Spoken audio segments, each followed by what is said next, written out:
আসসালামু আলাইকুম। সম্মানিত সুধীমণ্ডলী, আমরা সূরা ইয়াসিনের 52 নম্বর আয়াত থেকে এখন আলোচনা শুরু করব ইনশাআল্লাহ। আউযু বিল্লাহি মিনাশ শাইতানির রাজিম। ক্বালু ইয়া ওয়াইলানা মান বা'আথানা মিন মারকাদিনা হাযা মা ওয়া'দার রহমান ওয়া সাদাকাল মুরসালুন। হাসরের ময়দানে সবাই যখন উঠবে, আমরা উঠব,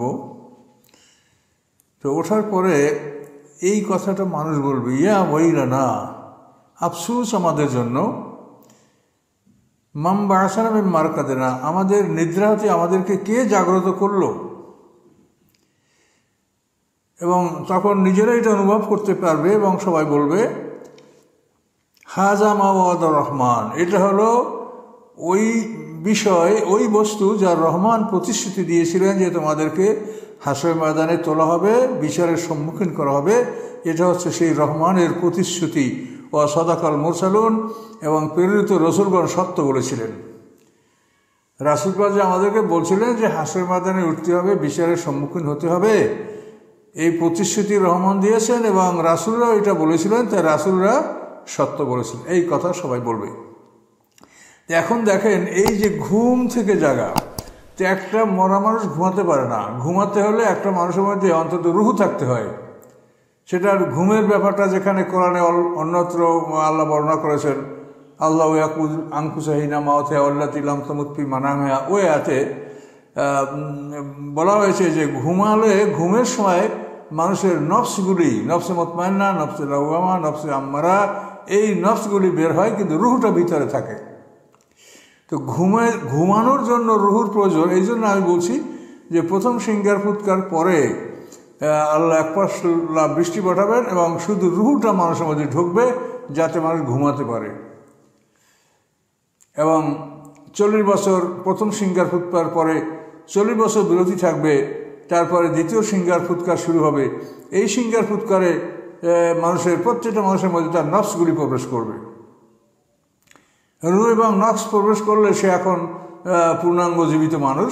এই মাটির মধ্যে আমরা পূর্ণাঙ্গ জীবিত মানুষে পরিণত হব দ্বিতীয় সিঙ্গার ফুৎকারের মাধ্যমে। সমস্ত মানুষের দেহের মধ্যে তাদের নফসগুলি ঢুকে যাবে। মাতৃগর্ভে যেমন একটা মানুষ পূর্ণাঙ্গ জীবন লাভ করার পরে মাতৃগর্ভ থেকে দুনিয়া আসে, ওইভাবে দ্বিতীয় জন্মে আমরা হাসরের ময়দানে দ্বিতীয় সিঙ্গার ফুৎকারের পরে মাঠে বের হব। এর আগেই মাটির মধ্যে আমরা পূর্ণাঙ্গ জীবন আমরা লাভ করব। এগুলি চিন্তা করার বিষয়, ভাবনার বিষয়, বোঝার বিষয়। এই জন্য আল্লাহ প্রথম সৃষ্টির সাথে দ্বিতীয় সৃষ্টির কথা বলেছেন যে যেমন আমি প্রথমবার সৃষ্টি করেছি, তেমনই আমি দ্বিতীয়বার তোমাদের সৃষ্টি করব। তো প্রথমবারে আমরা পৃথিবীতে আসার আগে আমরা পূর্ণ নফস এবং রুহ জীবন নিয়ে আমরা মাতৃগর্ভে ছিলাম। সেখান থেকে আমরা একেবারে পূর্ণাঙ্গ জীবন্ত মানুষ পৃথিবীতে আসি।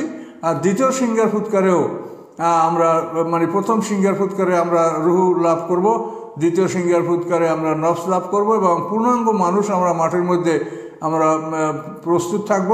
সিঙ্গার ফুৎকার শেষ হবে, আল্লাহ এক পাশলা বৃষ্টি বসাবেন, মাঠে গনে ফুটে ফুটে আমরা সব মাঠ হতে আমরা ফুটে ফুটে বের হয়ে আসব। এই কথাগুলি আল্লাহ কোরআন পাকে বিভিন্ন জায়গায় বলেছেন এবং আমাদেরও বিভিন্ন আলোচনায় আছে। এগুলি গভীর মনোযোগ সহকারে আপনারা শুনলে এটা বুঝতে পারবেন। এনকানাতিল্লা সহিহাতুম ওয়াহিদা, এটা শুধুমাত্র একটি বিকট শব্দ, আর কিছু না। মানে ইসরাফিল আসলামের একটি ফুৎকার মাত্র। ফায়দাম জামিউল লাদাইনা মুহদারুন, তখন সবাই তারা আমার সামনে উপস্থিত হবে। ইসরাফিল আসলাম ফুৎকার শেষে সবাই আমার কাছে হাজির হয়ে যাবে। ফালিয়াউমা লা তুযলামু নাফসুন শাইআ, আজকের দিনে কোনো জীবের উপরে, কোনো মানুষের উপরে বিন্দুমাত্র জুলুম করা হবে না।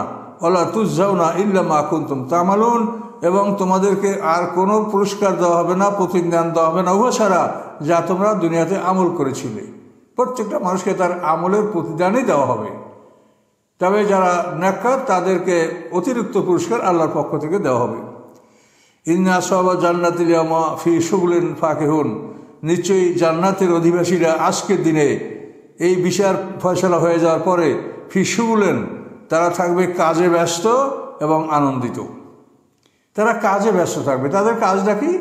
তাদের কাজ হলো আনন্দ উৎসব করা, ভোগ বিলাস করা, খাওয়া দাওয়া, গল্প গুজব, হাসি তামাশা, এগুলির কাজ। তারা এই কাজের মধ্যে আনন্দ উৎসব করতে থাকবে। কীরকম আনন্দ উৎসব তার একটা বিবরণ।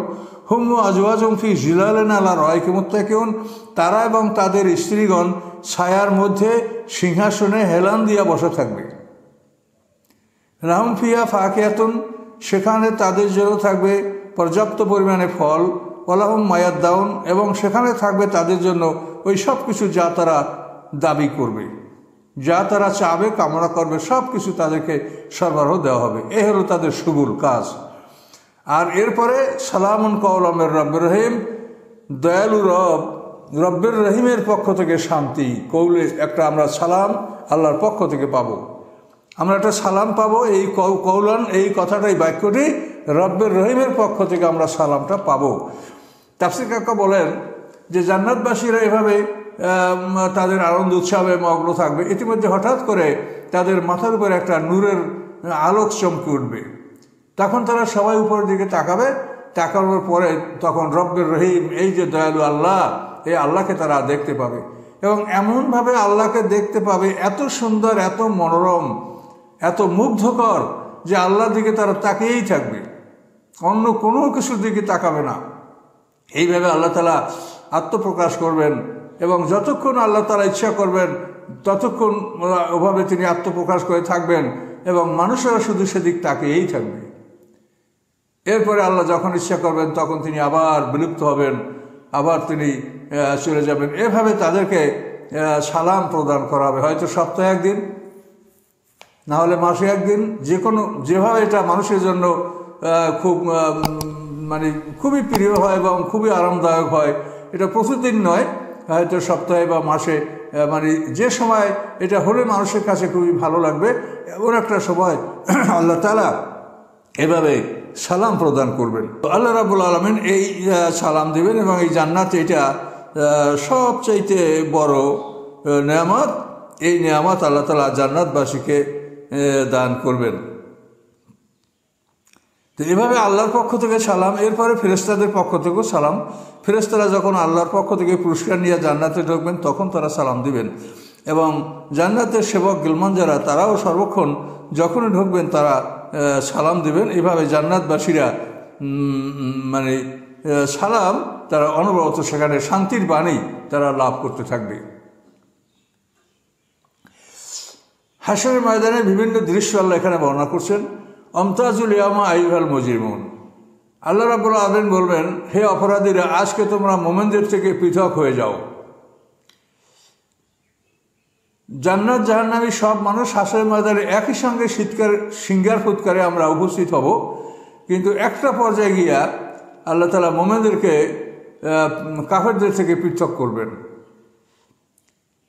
এই পর্বটা কখন হবে? এটা আমরা একটা পর্ব আমরা এভাবে কোরআন পাকে পাই, সূরা নূরের মধ্যে এবং অন্য সূরার মধ্যেও আছে বিষয়টা, যে হাশরের ময়দানকে আল্লাহ তাআলা অন্ধকার করে দিবেন। আওকা যুলুমাতেন ফি বাহরিল লুজ্জেন, এই যে হাশরের ময়দানকে অন্ধকার করে দেওয়া হবে। আল্লাহ রাব্বুল আলামিন হাশরের ময়দানে উপস্থিত হওয়ার পরে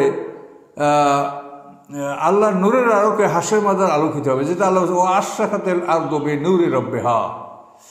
তো আল্লাহর নূরের আলোকে হাশরের ময়দান আলোকিত থাকবে। এর মধ্যে হঠাৎ করে আল্লাহ তাআলা হাশরের ময়দানকে অন্ধকার করে দিবেন। এই অন্ধকারের মধ্যে মানুষ, এত গভীর অন্ধকার, যেটা এর চাইতে কঠিন অন্ধকার কোনো মানুষ কল্পনা করতে পারে না। গভীর সমুদ্রের তলদেশে পড়ে গেলে যেভাবে অন্ধকার হয়, সমুদ্রের তলদেশে যে গভীর মারিয়ানা ট্রাঞ্চ, যেখানে 35,400 ফিট গভীর, এবং এই সমুদ্রের পানির উপরে যদি থাকে কালো মেঘ, এবং যদি থাকে বড় বড় তুফান ঢেউ, এর তলদেশে একটা মানুষ পড়ে গেলে এত অন্ধকার, যে এর চাইতে অন্ধকার আর কিছু কল্পনা করা যায় না। হাশরের ময়দানটা এরকম অন্ধকার হয়ে যাবে। ওই হাশরের ময়দানে আবার আল্লাহর হুকুমে মোমেনদের সামনে এবং ডান দিকে আলো জ্বলে উঠবে। নূরহুম ইয়াসা বাইনা আইদিহিম ওয়া বিআইমানিহিম, এই আলো জ্বলবে। এই আলোর মাধ্যমেই মোমেনরা সামনের দিকে অগ্রসর হবে, এবং তারা আরাফের দিকে অগ্রসর হবে। কাফের মুশরিকদের আলো জ্বলবে না, মুনাফেক দ্বারা জ্বলবে, নিববে, কিন্তু সেই আলোটাও শেষ পর্যন্ত আরাফের কাছাকাছি গিয়া মুনাফেকের আলোটাও নিভে যাবে। এই সময় মোমেনরা সামনে চলে যাবে, এরা সব পিছনে পড়ে থাকবে। এবং আল্লাহ বলেন তখন এই মোমেন এবং কাফেরদের মধ্যে একটা ব্যবধান, একটা ফাঁকা সৃষ্টি হবে। মোমেনদেরকে তো আল্লাহ তাআলা আলোর সাহায্যে সামনে আগে নেবেন, তারা আগেই যাবে। এবং মুনাফিকরা যখন আলোর দাবি করবে যে আমাদেরকে একটু আলো দিয়ে সাহায্য করা হোক, মানে জরুনা নাক্তাবেসমিন, তারা বলে একটু অপেক্ষা করো, আমরা তোমাদের আলো থেকে আলো নেব। এভাবে যখন মুনাফিকরা আলোর জন্য দাবি করবে, তখন গায়েবে একটা আওয়াজ হবে, বলা হবে কিলার জীবরা কুমফালতাবে সুনুরা, তোমরা পিছনের দিকে ফিরে যাও, পিছন থেকে আলো নিয়ে আসো। তখন এরা পিছনের দিকে ঘুরবে আর মোমেনরা সামনে আগায় থাকবে। তখন মাঝখানে একটা ফাঁকা জায়গা সৃষ্টি হবে। আল্লাহ বলেন ফাজুরে বা বাইনম বিসুর লাহুবাব, মোমেনরা সামনে অগ্রসর হয়ে যাবে আর এরা পিছনের দিকে ঘুরবে। বলা হবে যে পিছন থেকে আলো নিয়ে আসো। পিছন মানে দুনিয়ায় যাও, এই আলো জ্বালাতে হলে দুনিয়ায় যেতে হবে। এভাবে যখন তারা পিছনের দিকে ঘুরবে, মোমেনরা সামনে অগ্রসর হবে, তখন মাঝখানে একটা ফাঁকা জায়গা সৃষ্টি হবে এবং এই জায়গায় আল্লাহ একটা প্রাচীর সৃষ্টি করবেন। এই প্রাচীরের ভিতরের দিকে থাকবে মোমেনরা এবং বাইরের দিক থাকবে কাফেররা। এভাবে মোমেন এবং কাফেরকে পৃথক করা হবে। এই কথা আল্লাহ বলেছেন আমতাজুল ইয়াউম আইয়ুল মুজরিমুন, সেদিন আমি মুজরিমদেরকে বলবো যে তোমরা পৃথক হয়ে যাও। আলাম আহাদ ইলাইকুম ইয়া বানি আদম, হে বনি আদম, আমি কি তোমাদেরকে প্রতিশ্রুতি দেই নেই যে আল্লাহ তা'বুদু শয়তান, যে শয়তানের ইবাদত করো না, শয়তানের গোলামি করো না।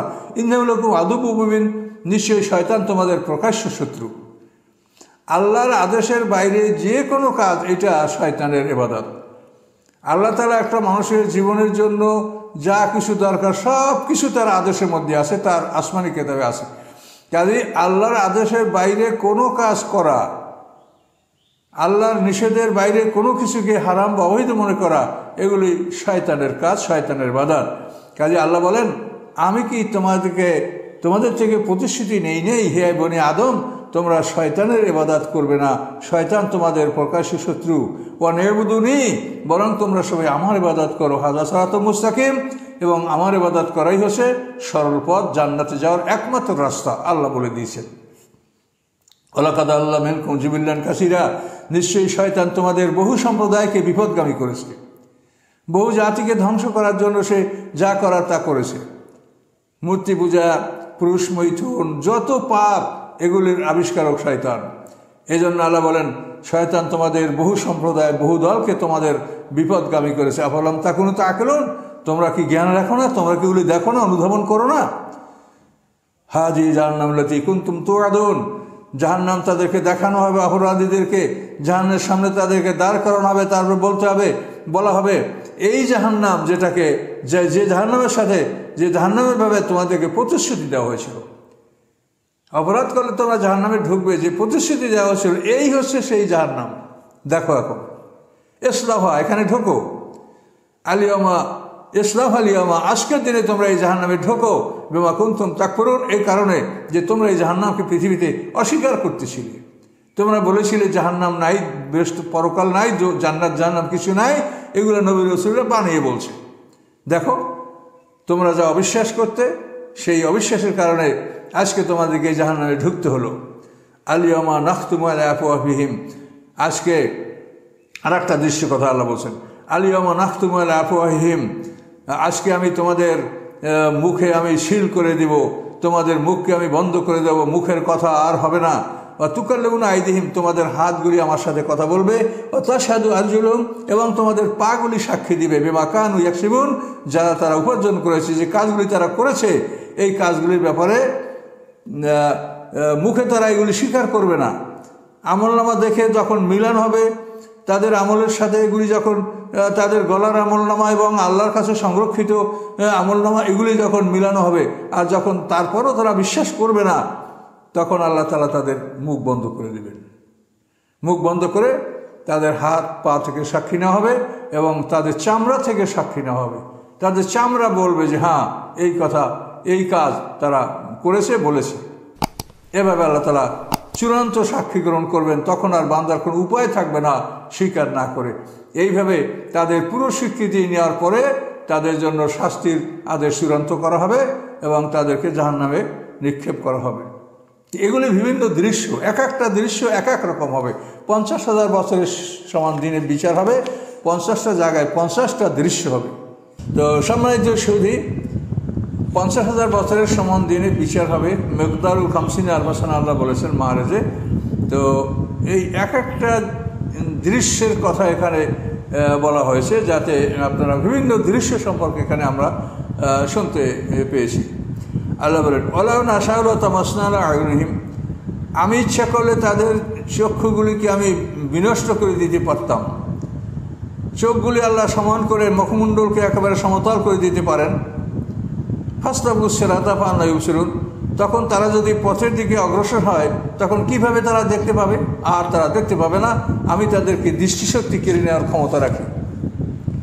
ওলাউ নাশাউল মাসাকনাহুম আলা মাকানাতিহিম, আল্লাহ বলেন আমি ইচ্ছা করে তাদেরকে তাদের বাসস্থানে, তাদের গৃহে আমি তাদেরকে ধসিয়ে দিতে পারি। হমাস্তাত মুজিয়া, তখন তারা চলার ক্ষমতা হারাবে। ওলা ইয়ারজিউন, এবং তারা এই অবস্থা থেকে ফিরে আসতে পারবে না। আল্লাহ বলে এটা আমি ইচ্ছা করলে করতে পারি, এবং আল্লাহ করে দেখিয়েছেন। কারণ এবং তার সাথীদেরকে আল্লাহ তারা ধসিয়ে দিয়েছেন। আল্লাহ বলেন আমান্নু আমিরুন নুরাক্কিসুল কলবে, যাকে আমি অধিক বয়স দান করি সৃষ্টিগত দিক থেকে তার মধ্যে আমি সংকীর্ণতা নিয়ে আসি। আফালা তাআকিলুন, তোমাদের কি জ্ঞান নাই? বয়স বেশি হলে সৃষ্টির দিক থেকে সংকীর্ণতা, অর্থাৎ তার দেহ আগের চেয়ে ছোট হয়ে যায়, মাথার পরিধি, মাথা ছোট হয়, তারপর জ্ঞান বুদ্ধি কমে যায়, খাদ্য ওরকম খাওয়ার মতো ইয়া থাকে না, তারপরে স্মরণশক্তি হারিয়ে যায়, একবারে বালকদের মতো, ছোট্ট বাচ্চাদের মতো। মানে বৃদ্ধেরা, অতিবৃদ্ধ এবং ছোট বালকরা একই অবস্থায় ফিরে আসে। এই জন্য আল্লাহ বলেন যে সৃষ্টিগত দিক থেকে বয়স বেশি হলে সৃষ্টিগত দিক থেকে আমি তার উপরে সংকীর্ণতা চাপাই, অর্থাৎ তার পূর্বের যৌবনকালের জ্ঞান বুদ্ধি শক্তি সাহস বল এগুলো কিছুই থাকে না, এগুলো সব হারিয়ে যায়। সে বাচ্চাদের মতো হয়ে যায় এবং দুর্বল হয়ে যায় এবং অপরের সাহায্যে সে মুখাপেক্ষী হয়ে পড়ে। তোমাদের জ্ঞান নাই? আল্লাহ বলেন ওমা আল্লামনাও শেরা, আমি মোহাম্মদ সাল্লামকে কবিতা শিখাই নেই। আল্লাহ বলেন মোহাম্মদ সাল্লামকে আমি কবিতা শিখাই নেই, তোমরা তাকে শায়ের বলো। অময়াম্বাগিলাহ, এবং তার জন্য কবিতা শোভনীয় নয়, তিনি তার সাথে অনেক ঊর্ধ্বে। ইনহু আল্লাহ জিক্রুম কোরআন মুবিন, মোহাম্মদ সাল্লাল্লাহু আলাইহি ওয়াসাল্লাম যা তোমাদেরকে বলছেন এটা উপদেশ এবং স্পষ্ট কোরআন। এটা কোনো কবির কথা নয়, কোনো কাহিনের কথা বা গণকের কথা নয়। এভাবে আল্লাহ তাআলা সতর্ক করছেন। তো এই কোরআন মুবিন, স্পষ্ট কোরআন, এটা কেন আল্লাহ বলছেন লিউনজিরা মান কানা হাইয়া ওই হেক্কাল কাউল আল কাফিরিন, যে মোহাম্মদ সাল্লাল্লাহু আলাইহি ওয়াসাল্লাম এই কোরআন দ্বারা জীবিতদেরকে সতর্ক করবেন, আর কাফেরদের উপরে আল্লাহ শাস্তির বাণী তো চূড়ান্ত হয়ে গেছে। এখন জীবিতদেরকে হেদায়েত করবেন। জীবিত মানে যারা মোমেন হলো জীবিত, আর কাফের হলো মৃত। কাফেরদেরকে এর আগে আল্লাহ বলছেন যে ওরা কবরবাসী, অর্থাৎ কবরের মানুষ যেমন কিছু শোনে না বোঝে না, কাজেই কাফেররা হলো মৃত। আর হাইয়া হলো মোমেন। এখানে হাইয়া বলতে মোমেনদেরকে বোঝানো হয়েছে যে আপনি মোমেনদেরকে, যারা বিশ্বাসী তাদেরকেই আপনি সতর্ক করবেন, তাদেরকে আমলের পন্থা বাতলিয়ে দেবেন। আর যারা কাফের তাদের উপরে শাস্তির বাণী চূড়ান্ত হয়েছে, ওরা শাস্তি ভোগ করবে। ওদেরকে আপনি যতই চেষ্টা করেন ওরা শুনবে না, শোনাতে চাইলেও ওরা শুনবে না। আওয়ালাম ইয়ারাউন্না খালাকনা লাহুম মিম্মা আমিলাত আইদিনা নামান ফাহুম লাহু মালিকুন, ওরা কি দেখে না যে নিশ্চয়ই আমি ওদের জন্য সৃষ্টি করেছি, আমাদের জন্য আল্লাহ সৃষ্টি করেছেন। কি সৃষ্টি করেছেন? আনামান, 34 পশু। আল্লাহ বলেন মিম্মা আমিলাত আইদিনা, এগুলি আমার হাতের কর্ম। আমি আমার হাত মানে শক্তি, আমি আমার শক্তি বলে আমার আদেশে আমার হাত দ্বারা আমি এগুলি করেছি। প্রত্যেক জোড়া পৃথিবীতে আল্লাহ তার নিজের পক্ষ থেকে, যেমন এক জোড়া মানুষ আল্লাহ সৃষ্টি করেছেন, তারপরে বংশবিস্তার ওই মানুষের মাধ্যমে হয়েছে, ওইভাবে প্রত্যেক 34 জন্তু, প্রত্যেকটা প্রাণী যে আমরা দেখতে পাই তার এক জোড়া প্রথম আল্লাহ সৃষ্টি করেছেন, তারপরে তার থেকেই পৃথিবীতে বংশবিস্তার শুরু হয়েছে। তা আল্লাহ বলেন এইভাবে আমি আমার হাত দ্বারা, আমার কুদরতে, আমার ক্ষমতা দ্বারা আমি তাদের জন্য পশু সম্পদ সৃষ্টি করেছি।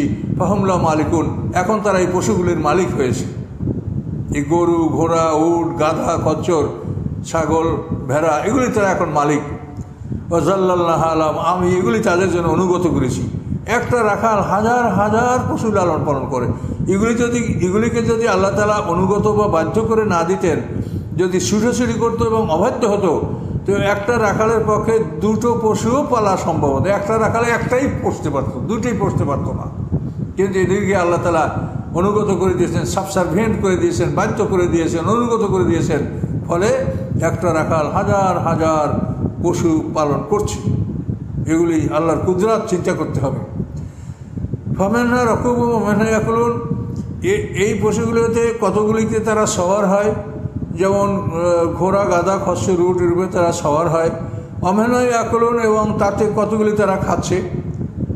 ঘোড়া, গাধা, খচ্চর ছাড়া অন্যান্য পশুগুলি, গরু, ছাগল, ভেড়া, উট, এগুলো আমরা খাদ্য হিসেবে ব্যবহার করছি, আমরা খাচ্ছি, আল্লাহ ওরা খাচ্ছে। লাহুম ফিহা মানাফিউ ওয়া মাশারিবু, এবং এই পশুগুলির মধ্যে রয়েছে তাদের জন্য অনেক উপকার।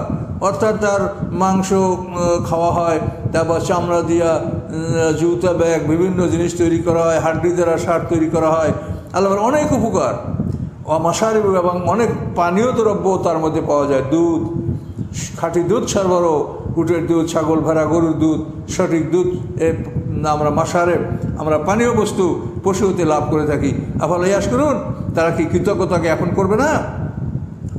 অত্যাখাযু মিন দুনিল্লাহি আলাইহা, আল্লাহকে বাদ দিয়ে তারা অন্য ইলাহ মনোনীত করেছে। লাত, উজ্জা, মানাত, হুবল, এগুলিকে তারা ইলাহ নির্বাচন করেছে।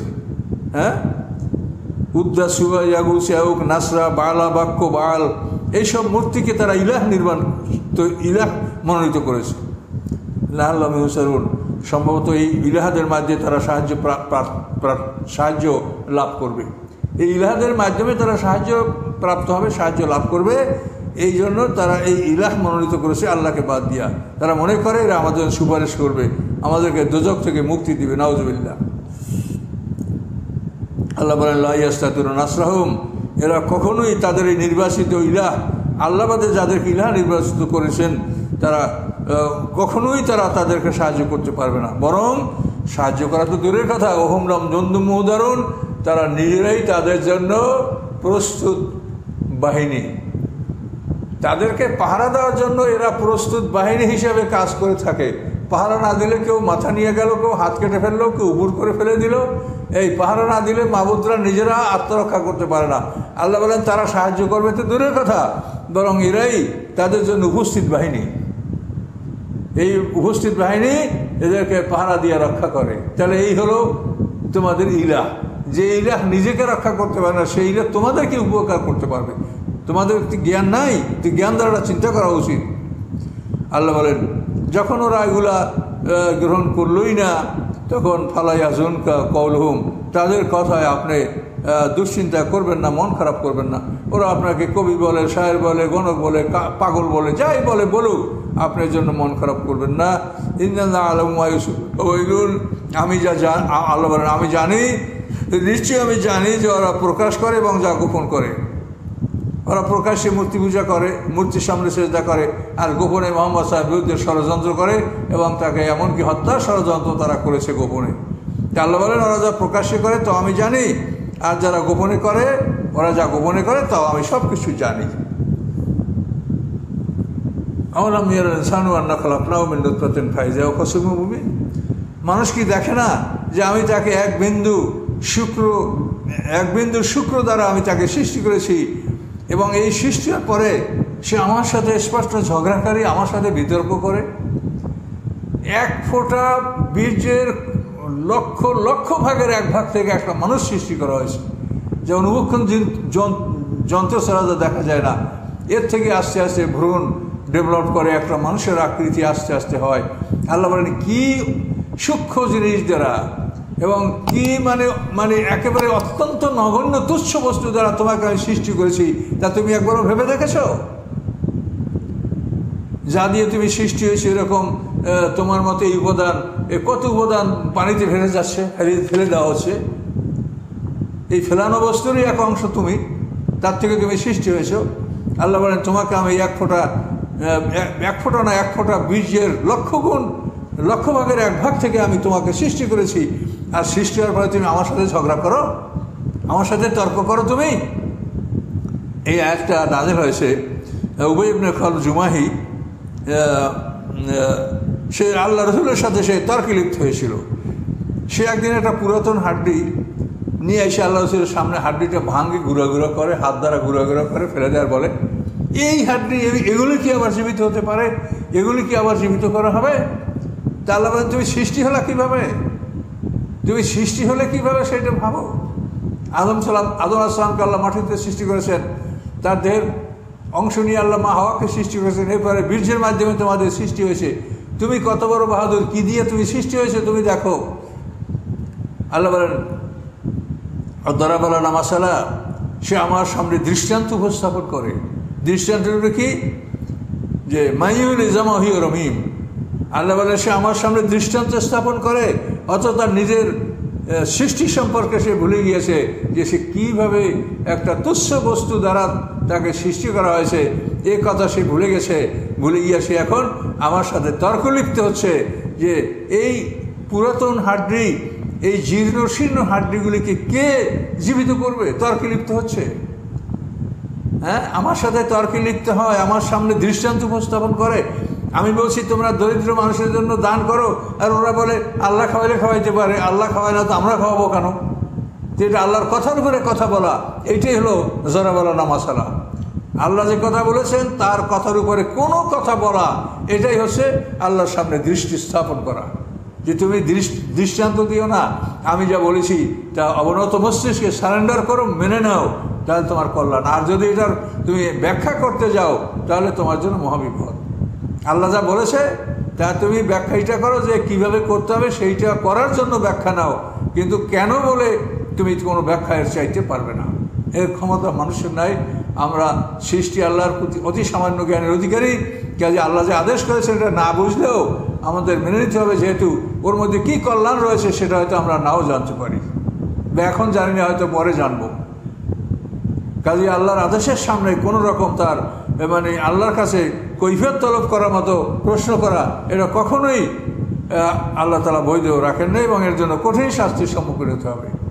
আল্লাহ বলছেন, তুমি এতিম মিসকিনকে হক দান করো, এতিম মিসকিনের অংশ তোমার মধ্যে আমি রেখে দিয়েছি আমানত, তুমি দান করো, এবং এটার উসিলায় তুমি নেকামল পাবে, জান্নাতে উন্নত দরজা লাভ করবে। আর ওরা বলে, আহারে আল্লাহ যাকে খাওয়ায় না থাকে আমরা খাওয়াবো কেন? এটাই হলো আল্লাহর সামনে দৃষ্টান্ত উপস্থাপন করা। আল্লাহ বলছে তোমাদেরকে আমি পুনরায় জীবিত করবো, আর দৃষ্টি হাড্ডি নিয়ে একটা চ্যালেঞ্জ করে যে এইটা কেমনে জীবিত হবে, কেমনে জীবিত হবে তখন দেখবা।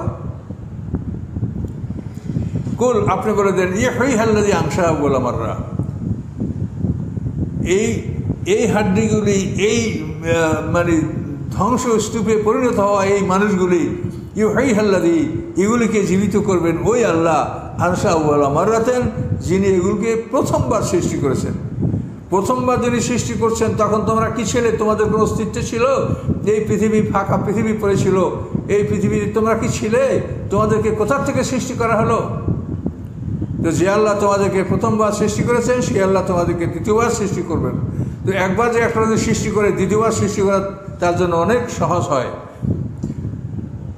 ওহুয়া বিকুল্লে খালকেন আলিম, ওহুয়া বিকুল্লে খালকেন আলিম, এবং তিনি সমস্ত সৃষ্টি সম্পর্কে অবগত রয়েছেন।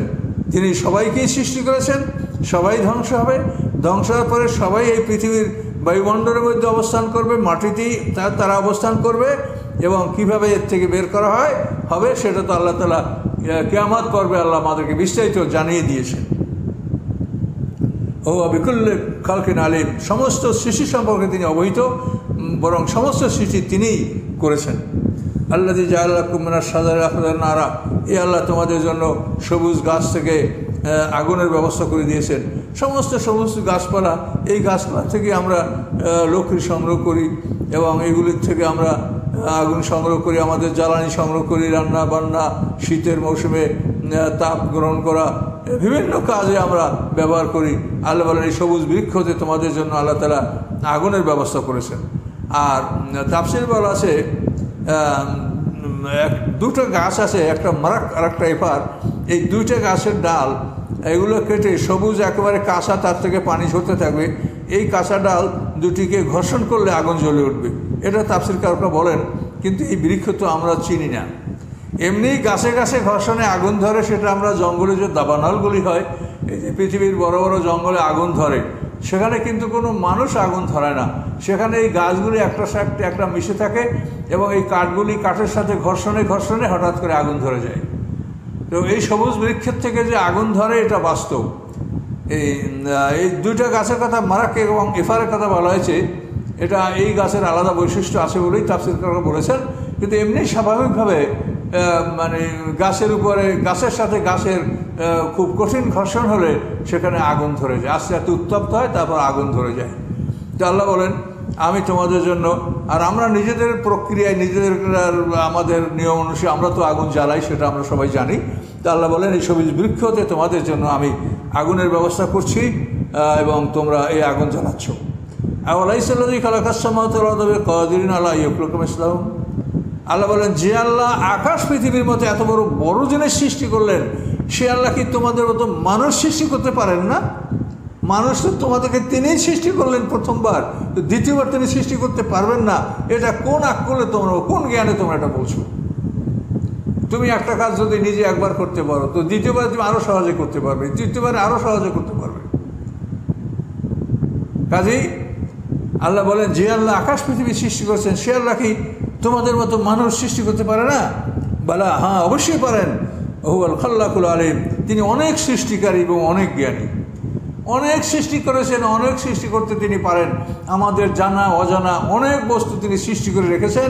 তিনি বহু সৃষ্টিকারী এবং বহু জ্ঞানী, তিনি অবশ্যই এটা করতে পারেন এবং করবেন, এবং জুলুমের বিচার করবেন। পৃথিবীতে জুলুম যারা করে তারা যেন সতর্ক থাকে। আল্লাহ তাআলা দ্বিতীয়বার সৃষ্টি করে বিচারের প্রধান পয়েন্ট হবে জুলুমের বিচার। ইন্নামা আমরু, আল্লাহ বলেন তিনি সৃষ্টি কেমন করে করেন তোমরা শোনো। ইন্নামা আমরু, নিশ্চয়ই তার আদেশ। কিভাবে আদেশটা তিনি দেন? ইজা আরাদা শাইআন, যখন তিনি কোনো জিনিস সৃষ্টি করার ইচ্ছা করেন, আইয়াকুল্লাহু কুন, তিনি বলেন যে কুন হও, ফায়াকুন হয়ে যায়। তাহলে তার সৃষ্টি করতে কী লাগে?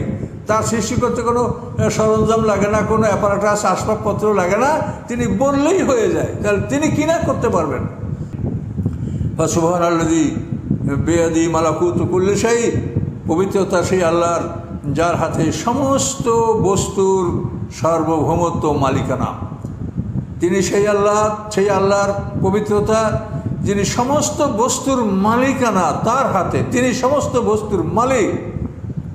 ওয়াইলাইহি তুরজাউন, এবং তোমরা সবাই তার দিকে ফিরে যাবে, সবাই ইচ্ছায় অনিচ্ছায় যেতে বাধ্য হবে, কেউ বাকি থাকবে না। ফালা নুগাদির মিনহুম আহাদা, আল্লাহ বলেন তাদের কেউকে আমি অবশিষ্ট রাখবো না।